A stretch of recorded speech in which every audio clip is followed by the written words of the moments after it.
¿Qué tal? Hoy vamos a sumergirnos en un capítulo de la Biblia que de verdad ha generado muchísimo debate. Colosenses capítulo 2.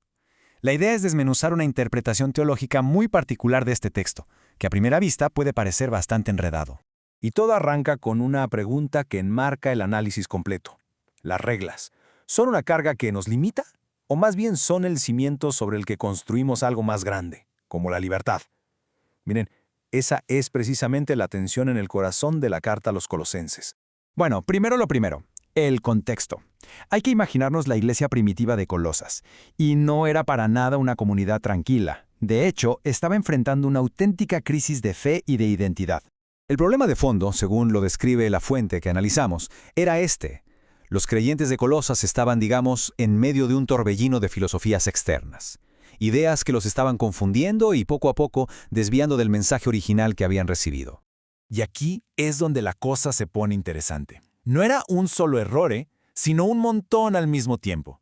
Como vemos en la lista, se enfrentaban a filosofías y vanas sutilezas, a la presión de seguir tradiciones de hombres por encima de los mandatos divinos, e incluso a cosas que suenan tan extrañas como el culto a los ángeles. O sea, era un ambiente de total confusión doctrinal, y es justo eso lo que el apóstol Pablo intenta poner en orden. Frente a todo este caos, ¿cuál fue la solución que propuso Pablo?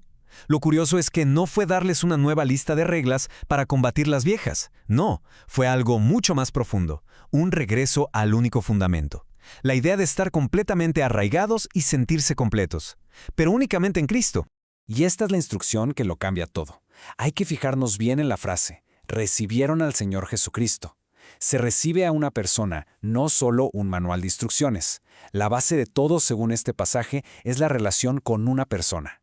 Y la vida cristiana es, pues, simplemente caminar en esa relación.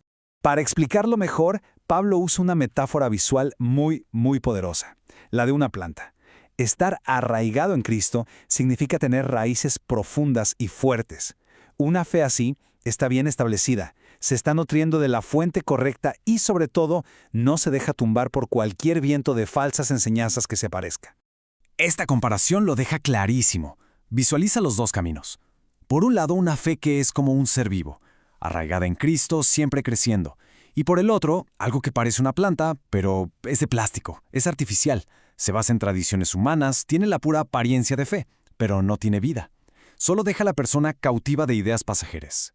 Muy bien, ahora sí llegamos al meollo del asunto, el punto central de todo el debate en este capítulo. Aquí es donde las interpretaciones chocan de frente y donde, según esta fuente, se origina el mayor malentendido de todos. La pregunta del millón es esta. El texto dice que Dios anuló un acta de los decretos al clavarla en la cruz. Pero a ver, ¿qué era exactamente esa acta? ¿Hablaba de toda la ley de Dios o solo de una parte? Porque la respuesta lo cambia todo. Para desenredar este misterio, la fuente que estamos revisando se apoya en otra metáfora clave del propio texto, una que explica qué fue lo que realmente terminó en la cruz, la diferencia entre la sombra y la realidad. Y aquí está el punto decisivo. El propio texto traza una línea muy clara. Dice que ciertas prácticas eran solo una sombra de algo que estaba por venir. Pero la realidad, la sustancia a la que apuntaba esa sombra, es Cristo mismo. Y esa es la clave. La sombra apunta a la persona, pero no es la persona. Entonces, ¿cuáles eran esas sombras? Aquí viene el ajá de esta interpretación.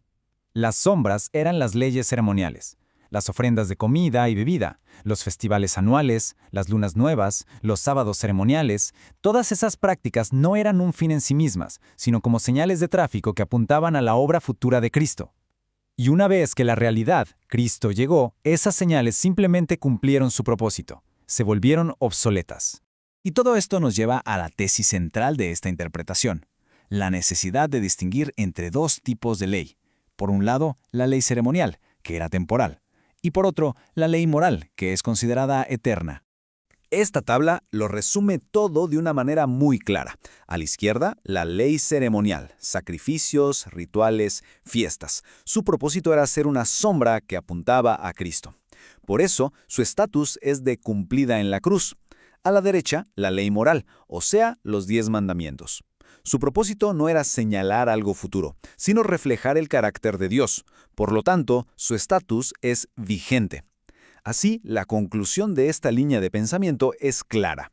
Lo que se clavó en la cruz fue la sombra, no el fundamento moral. Y para cerrar el análisis de esta interpretación, la fuente concluye con esta idea. Todo se reduce a la autoridad de las Escrituras como guía. La propuesta es que un estudio cuidadoso de la Biblia es lo que otorga la sabiduría para poder distinguir entre lo que son principios eternos y lo que fueron prácticas temporales. Lo cual nos deja con una reflexión que va más allá del texto mismo, ¿no? ¿De qué manera la interpretación de estas reglas antiguas sigue moldeando las ideas modernas sobre la libertad, sobre la obediencia, sobre el propósito? Es una pregunta que trasciende la teología y toca el núcleo de cómo organizamos nuestras vidas y sociedades hoy en día.